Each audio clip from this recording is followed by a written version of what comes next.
Friends, thank you very much for joining us. Very good to see you. James, good to see you too. Ian, very good to see you too as well. Yeah. We ought to go back to saying, nice to see you, to see you. Good to see you. Nice. Thank you, Brucey. And friends, welcome to video number 146. Yes. Which now, is that a very interesting number? No, mathematically it's not very interesting, other than the fact that it is a octahedral number, so you can actually arrange a number of spheres into a regular octagon with 6 spheres along each edge, which I'm not sure many people are going to. We could share a picture of a 146 magnetic balls arranged into an octahedron, but I don't think that's really fascinating. No. Is the psalm interesting? 146. The psalm is very interesting. Yeah, I mean it's a psalm of praise, but it's in verse 7 and 8, the Lord sets the prisoners free. The Lord opens the eyes of the blind. The Lord lifts up those who are bowed down. The Lord loves the righteous. The Lord watches over the stranger. He upholds the orphan and the widow, and the way of the wicked he brings to ruin. So very much in that sort of Luke 4 manifesto of Jesus space. This is what Jesus said he would do, and this is what he did. So interesting kind of parallel, really, isn't it? Between those two passages. Yeah. Yeah, there we go. Well, James, we are in Easter 6. That's right. In year C. Yeah. And we're still doing this thing about, I want to say preferentiating. That's a word my wife made up. Preferentiating. I think it's a good word, actually. It's very useful. Giving preference to. Preferentiating the reading from Acts. So we're not in Paul or the other epistles. We're not in the Gospels. So where are we in Acts? Yeah, so we've come to, well, one of my favourite stories in Acts, actually, Acts 16, the story of Lydia. It's verses 9 to 15 in the lectionary, which is one of those moments of the lectionary where you think, why on earth do we dive into a paragraph without getting the bit of context, which would just give us a couple more verses, and in what's not a very long reading at all. No, it's not. And I think strong advice probably to read from verse 6 to verse 15 if you're planning on preaching on this on a Sunday, because you get that opportunity to put it particularly in a Lucan context. Luke's obviously very often interested in geography, and it begins with the geography and where everybody is, basically. By the way, why is this your favourite passage? What's your personal interest here? Well, we called my daughter Lydia, and my son is called Peter. So somebody, when we had them both, somebody wrote to me and said, "You obviously expect them to both be leaders of the church." Lydia, the leader of the church, the first leader of the church in Europe, Peter, the leader of the apostles. So I've always been very fond of this story. And actually, my daughter, for many years, her favourite colour was purple. So there's a fascinating little thing that, by coincidence. Yeah, kind of by coincidence. Yeah. Okay. But I have theological interest, which might come out as well later on in the story. So yeah. Now, you mentioned going back to verse 6, but I mean, in some ways, you could even go back to verse 1. Yeah, you could. Yeah, definitely. I mean, the only reason we're not going to spend much time on this, but there's just a couple of things that are really interesting from verse 1, where this is the point where Paul comes to Derbe and to Lystra. A disciple was there named Timothy, the son of a Jewish woman who was a believer, but his father was a Greek.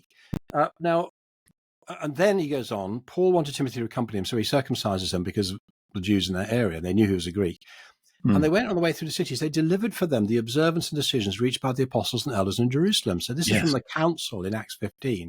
Now, I just think there's a really interesting dynamic there. There are two things to observe. One is the council in Jerusalem follows on from the story we looked at last week, of course, with Peter and Cornelius. Yeah.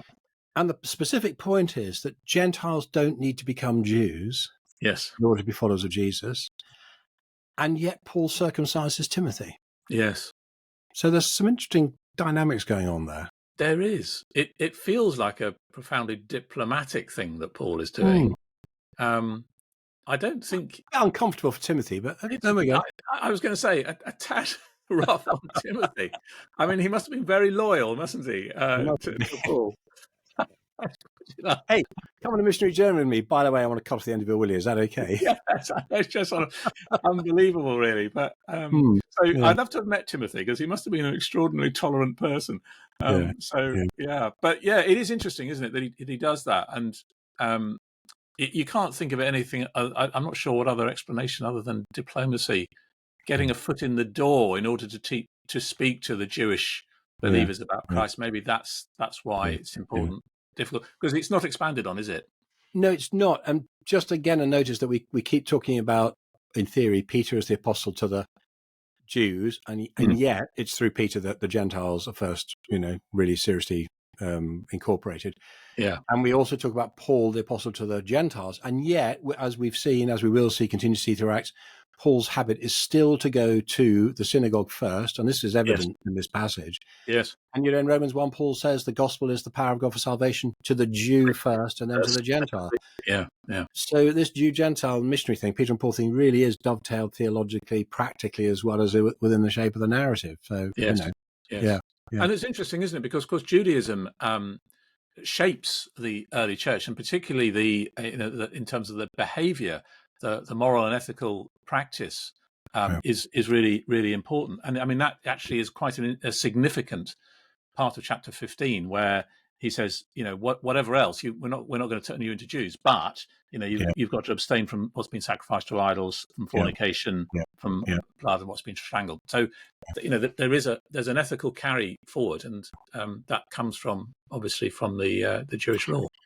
And to dip into, of course, the controversy of the time, one of the really striking things, and again, liberal critical scholars comment on this all the time, consistently, and say it's really striking that one of the ethical distinctives of Jews compared with Gentiles is their approach to sex. Yes. And that same-sex sexual relationships were absolutely taboo within Jewish ethics because of the creation principle, which then surfaces in Leviticus, elsewhere, and then Paul takes that on. And that is universally adopted without any question. That's why Jesus and Paul hardly ever mention it, because it's just not contested. It's the thing which distinguishes Jews from Gentiles ethically, sexually ethically, and that also becomes the practice of the Gentile followers of Jesus who are incorporated into this new Israel. Yeah. So that's fascinating.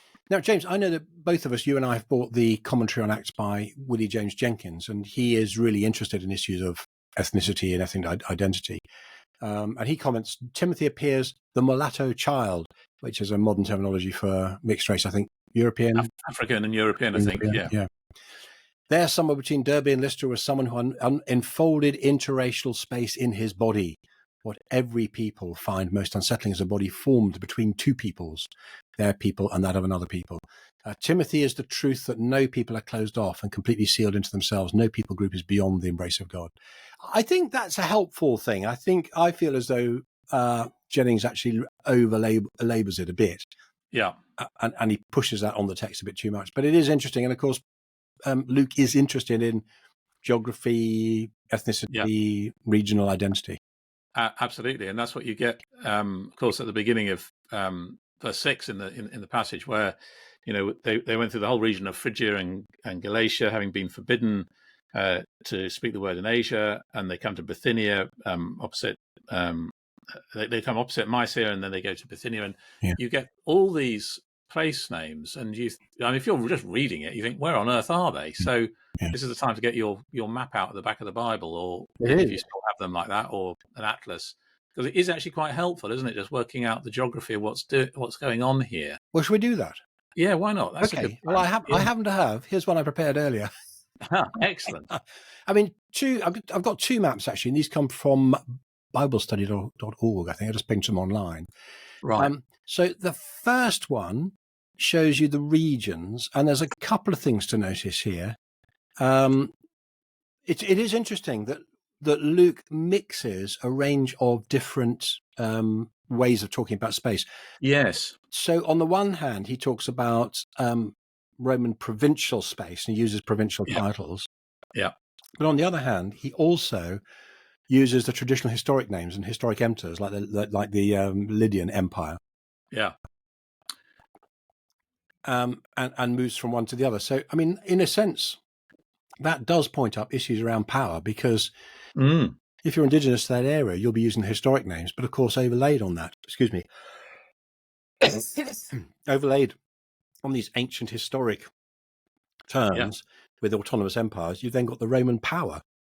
Yes, and of course we know that today, don't we? I mean, whether it's the Maoris in New Zealand or the Native Americans, wherever in the world, there's been a kind of colonizing then this is what you get. You get this overlay of names, and actually, what titles you use is often politically significant, isn't it? Yes, yes. And so one has to feel that there's something in this that Luke is telling us about this extraordinary diversity that's present in these places, but also, the differences economically and in terms of power and as well as ethnic diversity. So and yet, as ever with Luke, he's interested in how the gospel is the gospel for poor people and for rich people. But here, so in a sense, it's entirely consistent that the Spirit of God prevents them going one direction or the other. They could have gone to rich or poor, but actually there's something much, much more strategic in the heart of God in terms of directing the mission, isn't there? Yeah. And so that's why we end up verse 9, where the sort of reading proper kind of starts with. And I suppose one of the things that occurs to me is that, Paul and his companions have been told they're not to go somewhere. They must have been puzzled by that, but also faithfully waiting in prayer to say, Lord, where? But we've got all this missional energy. We know we're here to share the good news of Christ. Where are we going? So when he has the vision, the dream, sees the man of Macedon. Sees the man of Macedon. I mean, in a sense, he's kind of expecting that, isn't he? Because there's an expectation the Lord will direct. And, if you read your Bible, you know that the Lord constantly directs people in visions and dreams. So it's entirely reasonable that he should believe that dream and say, all right, okay, we know where we're going now. Yeah. Before I change the map, just a couple of things to note. Notice that Galatia, notice where the region of Mysia is, because that's where they're going to head. Yeah. And there's some strange vocabulary there. But also notice this is our big knotty problem about the New Testament, Galatia. And it's interesting that Galatia can mean two things. This is Galatia and Celt both come from the same Greek root, galactos meaning milky. These are people. This is in the north of the region here, in the north of the province, were the ethnic Galatians, but the Roman province of Galatia spread south. So it's not just ethnic Galatians, but it's political Galatians in the south. Yes. Yeah. One of the big debates was the letter of Paul's letter to the Galatians written to the North Galatians, the ethnic Galatians, or the South Galatians. And if it's the North Galatians, it must have been later, because we don't know in Acts of Paul visiting that. But if it's the South Galatians, then it could be earlier, because these are the exact cities that he's visiting. So people might have heard of the North Galatian hypothesis, which used to hold sway 100 years ago, but most scholars now believe the South Galatian hypothesis, which means that Galatians is one of Paul's earliest letters. And I think that makes more sense. Yeah. And it depends on then how you tie in the conflict between Paul and Peter in relation to Acts 15. Yes. There you go. That's a 1-minute summary of something that people could take a long time getting their heads around. So I hope that's useful. But just going to the second map is also helpful. Other things come out in this. And this is where we look at the actual the cities. So there we go. You can see Derbe, Lystra, Iconium, Antioch. They're in the south of the Roman province of Galatia. And they want to go to Ephesus, but then the Spirit prevents them. I think it's something quite interesting in Acts 18, where I think actually it's Priscilla and Aquila who really established the church there. And Luke kind of drops Paul in, but rather awkwardly grammatically. So he wants Paul to be involved, but actually the church in Ephesus was founded by Priscilla and Aquila, I think. But notice they go to Troas. And notice, of course, he uses the language of going down to Troas, because you're in the hills and you go down to the coast. Whereas, of course, we would think of going down is going south, but it's not. And there is something odd where it says that the language is often translated when it comes to Mysia. It says it's parechomai. Yes. It's often translated go round Mysia, but you don't. You have to go through it. And that is actually a possible meaning of the term. Yes. So there we are. And you can see all the other cities there that you find in the book of Revelation as well. Yes. Yes. So there's the geography. What else do we need to say about that? I think, is that it? Well, it's interesting. We talked about that the Spirit prevents us, but of course we don't know how the Spirit did that. No, it's extraordinary. Is that something, an overwhelming impression they had in prayer together, or what? I mean, maybe it's something practical. The guidance comes in many ways, doesn't it? And, But Luke isn't particularly interested in telling us that. So no. let's return to the text itself. Where have we got to? We've mentioned all these place names. Yes, so I've got in ESV, verse 8, passing by, Monsieur. Yes, and that's the same in the new RSV actually as well. He says when they come to the border of Mysia, they try to enter Bithynia. The Spirit of Jesus will not let them. So again, they passed by and went down to Troas. So no, they can't have passed by. They must have passed through. I think what it means is they didn't stop to do exactly. Yeah, missionary work there. No. They, as it were, bypassed it on the agenda. Yeah. It is fascinating as well, though. I mean, I think we need to look at this interaction. We did touch on it a little bit last week in talking about Acts 11 and this dynamic of the work of the Spirit and the initiative of individuals.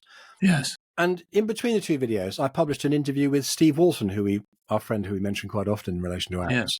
Yeah. And if you go back to that article on the blog, it is interesting that Steve talks explicitly about saying that the really interesting dynamic in Acts is that on the one hand, you get a sense that the apostles are often making kind of sensible strategic decisions. Yeah. But on the other hand, actually much more strong, much more dominant is the sovereignty, the sovereign work of the Spirit. And often then the question for the human agents is, how are they going to respond? Are they going to collaborate and cooperate with the work of the Spirit? Are they going to resist the work of the Spirit? When the Spirit takes an initiative, how will they respond to that? And this is a really good example of it. It's a cracking example, actually, isn't it? Yeah. It's perhaps the best example in Acts, really, of this God directed, Spirit directed, Jesus directed mission, and in which people are called to discern, actually. Yeah. That's a crucial. It's always struck me as a crucial gift of the Spirit, discernment, and I think you've absolutely got to. And in mission, then and now. Yeah. Absolutely fascinating. In verse 7, it's the Holy Spirit is the Spirit of Jesus. Yes, is that unique in the New Testament? It is. It's the only time in the New Testament that the Spirit is described as the Spirit of Jesus. But it's also typical of Luke's theology, isn't it? That the Spirit, the Father, Jesus are one in their purpose, in their directioning, and so there is no there's no space between them in that sense at all. No, indeed. So it's a way of expressing that, and yeah.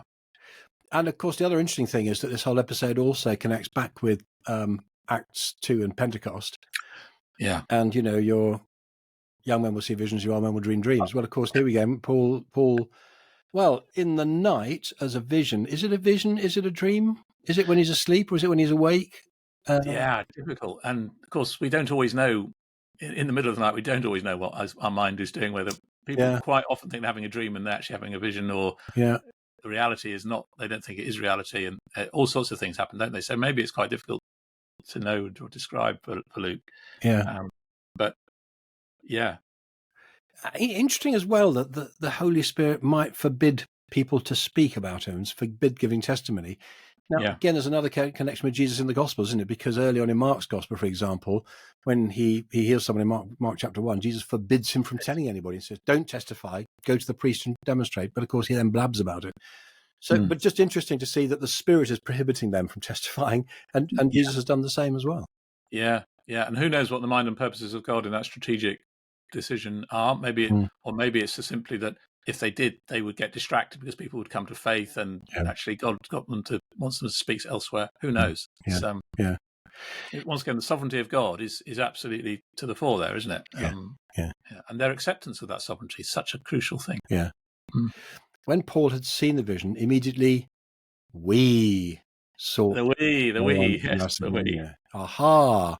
Yes. Here we have the first of the we passages. Yes, so called because Luke, who's writing, appears to be writing about himself. It's as if he's now the eyewitness for who he's drawing on. So this is and they're famous, these we passages in Acts, aren't they? They come and they go. I can't remember how many there are, but they are. Well, I think basically we've got we here until verse 18, I think. Right. And then from verse 19, we lose the we and it goes back to they. Right. And I think in Acts 20, verse 4, it's picked up again. Yes, that 24. And then it continues to be we all the way through then, I think. Yeah. Now, the interesting thing about that interval, this is a bit of speculation here, but our friend Mike Thompson, I don't know if it's his theory or somebody else's yes, theory. that's right. Yeah, his theory is that the reason why it breaks off is because actually Luke himself does go down to Ephesus, and the tradition is that's where Mary, the mother of Jesus, lived. And so Luke goes to interview her as an eyewitness, and that's why we have so much detail from Mary's perspective at the beginning of Luke's gospel. Yeah. So I think I would say it's a plausible hypothesis. Definitely a plausible. I think we've mentioned it before, actually. Yeah. I suspect we have. Yeah. So he sees this person. I think the other striking thing for me about the introduction of the word "we" is not simply that Luke's joined them, but isn't it fascinating that Paul has the vision? Yeah. And yet, however he describes that or shares that, there's a sense of corporate receiving of that. So the whole group that traveling with Paul actually received that as a direction for them. Yeah. They discern it in unity, don't they? And their openness in mission, I suspect, is also really important in that. Yeah. Some of them probably didn't want to go there. Some might have done, but actually they listened to Paul and they discerned together. This is the voice of the Lord. Yeah. So they set sail from Troas and they go to Samothrace. And interestingly, there, of course, Samothrace is famous because of this statue, the Winged Victory of Samothrace. Yeah, indeed. I've forgotten what that is. Is it in the British Museum or is it? It may be. I can't remember. I can't remember what it is. I can't remember what I saw it last time. Don't forget to make comments and tell us where. Yeah, tell us where it is. That's dangerous. Just interesting that you've got from Troas to Samothrace, then on to Neapolis, which is the port for Philippi. Yes. And just again, we noticed that Luke knows his geography. Yeah. He knows the area. Yeah. So it's you couldn't conclude all this stuff. They don't have Google Maps. No, that's right. No, you need to know it. And then, interesting, must be where we get to your favourite part of it, isn't it? On the Sabbath day, we went outside the gate to the riverside where we supposed there was a place of prayer. Yes. So that's a great translation, that, where we suppose there was a place of prayer, isn't it? I think that's sort of, it resonates from this passage. I mean, maybe just I'm familiar with it, but I can't remember it anywhere else in the New Testament. Okay. This idea that they kind of, they're kind of mooching around Philippi, if I can put it like that. And they going on hunches that there might be some people down there praying. So we're looking for the God-fearers, and I think that's absolutely fascinating. They've got a little search going. Yeah.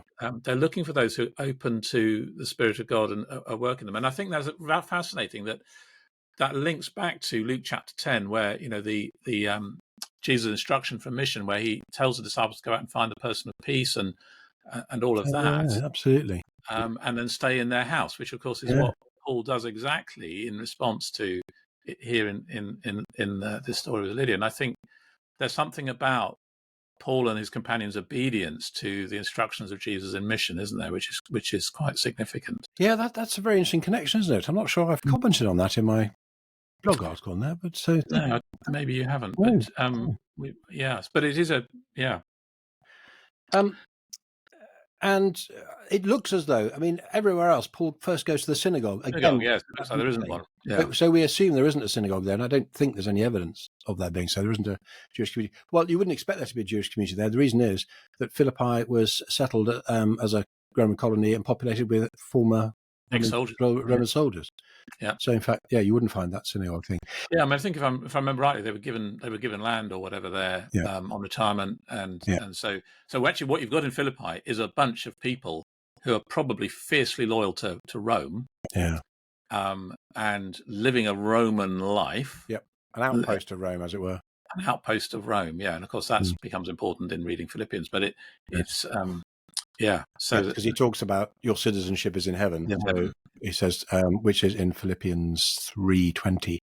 Yeah. So it's using that model of Philippi, saying, well, that's what we are. We are citizens of heaven. We're living in, each of our lives, our homes is a little outpost of a little colony of heavenly life. Yeah.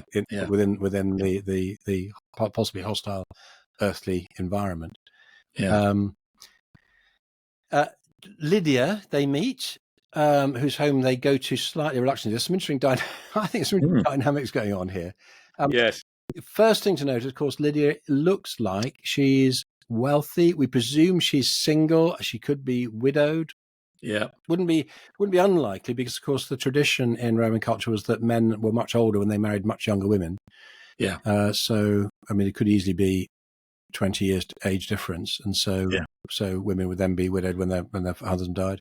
From the city of Thyatira, a little geographical connection, a seller of purple goods. And of course, Thyatira is in the region of Lydia in Asia Minor. Which may explain her name. Yeah. So, yeah. But yes, a dealer in purple and Tyrian purple. Tyrian purple, yeah. Yeah.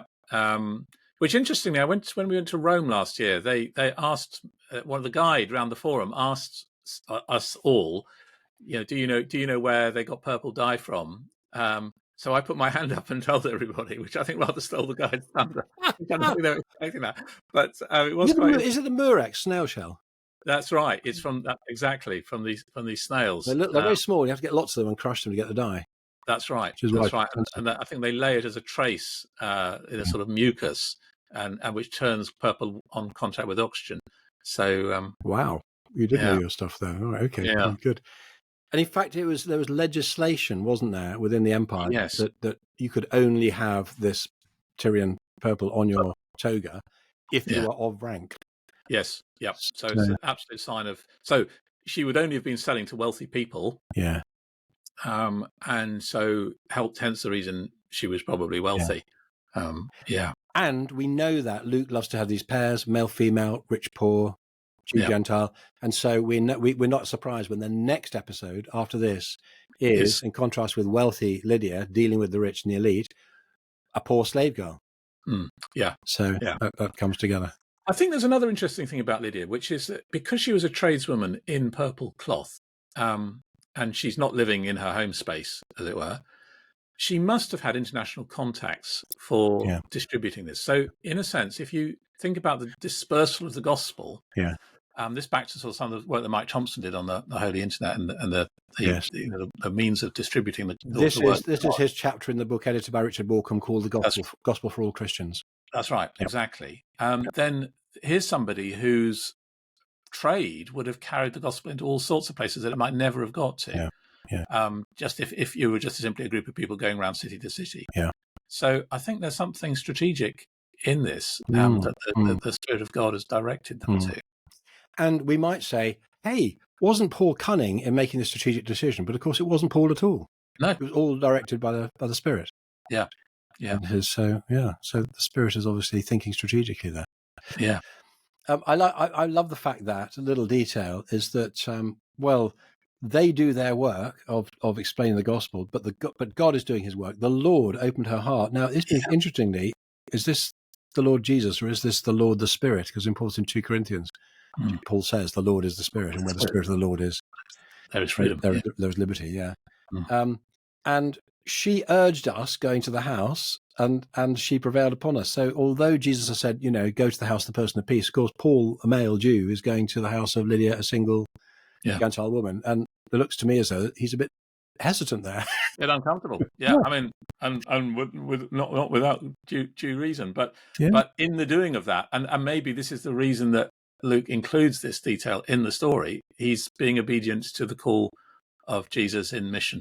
Yeah. And it is about crossing boundaries and taking risks. Yeah. And eating food that's unfamiliar or whatever it is. Yeah. In the written article, I just have a bit of a quotation from Richard Fellows, who's a really good scholar of Acts and the New Testament, and he's got some interesting theories about the fact that Euodia in Paul's letter to Philippians actually could well be Lydia, because there's quite a similar name. So you often find the same sort of thing. So Paul's Jewish name, Saulus becomes Paulus, Silas, Silvanus, Jesus, Justus, Joseph, Justus as well. So there's this crossing over from one linguistic group to another. So he would argue that Lydia, we do see Lydia in Philippians under Euodia. You'd have to see his argument. Yeah. Two things to close with, because we're coming to the end of our time. One is to say, folks, if you visit this place, I'm going to do another quick share, because I was there a few years ago, and I'm going back again this summer. just took a photo. If you do go to the spot, there's been a church there for a long time, so it probably is the spot. And here's a photo of it. What they've done is that this is the river. I mentioned the river, the place of prayer. What they've done is built this nice little mini amphitheatre here, and they've diverted part of the river, and they've created a cross-shaped section so that I'm not sure which direction people would travel in, but they may go across the bridge, I suspect go across this little bridge. And then you go into the water, and you go into the water in the shape of a cross. There's quite a lot of early baptismal fonts which are cross-shaped because we're being immersed into the death of Jesus. Yeah. And then you come out the other side, and you come up and you join the community. Having come through the water, you then join the community of faith. But for me, the thing I love, is that you are coming into living water, or water of life. Marvelous, absolutely marvelous. Yeah, and that picks up that pun in Greek about living water. Yes, it talks about that with the woman at the well in John 4. And the other thing to notice is, excuse me, my frog in the throat, is to notice that, as with Acts 11 last week, I think there's a double dynamic here. So we've talked about this as, in one sense, exemplary. So we can see the dynamic between the sovereignty of the Spirit and the initiative and obedience of the people. We can see what happens when they attend to the Spirit's direction in either not proclaiming or proclaiming the gospel. So there's a model for us on the one hand. On the other hand, there's something we cannot repeat. So just as this mission develops to the Gentiles once and for all, so the gospel comes across from the province of Asia and comes into Europe once and for all, so that this boundary crossing work of the Spirit makes a decisive historical difference. Yes. Yeah. Absolutely. Extraordinarily strategic, isn't it? It is. I thought you might elaborate on that, but well, I was just thinking. The church in Europe. Where would we be without Lydia and the obedience of Paul and his companions, and the driving direction of the Spirit? And the driving direction, absolutely. Yeah. Well, folks, I hope you've enjoyed that. We think it's a fantastic passage, really interesting. James's favourite. James, there's 4 things we love people to do. Yeah, do click like on the videos wherever you find them. Do share on your socials. Do subscribe to the channel, you get notifications. And do comment wherever you find them. There's quite a few things I think we've left for comment today, Ian. There are. I'm sure people will point out to us, so that'll be really great. And we look forward to that too. Sharing in your socials is being like an internet Lydia, isn't it? As you travel around. It is. That's very true. Yeah. Then you can share the message. Yeah. Great. James, thank you very much. Friends, thank you for joining us. Look forward to seeing you next time. Cheerio. Yeah.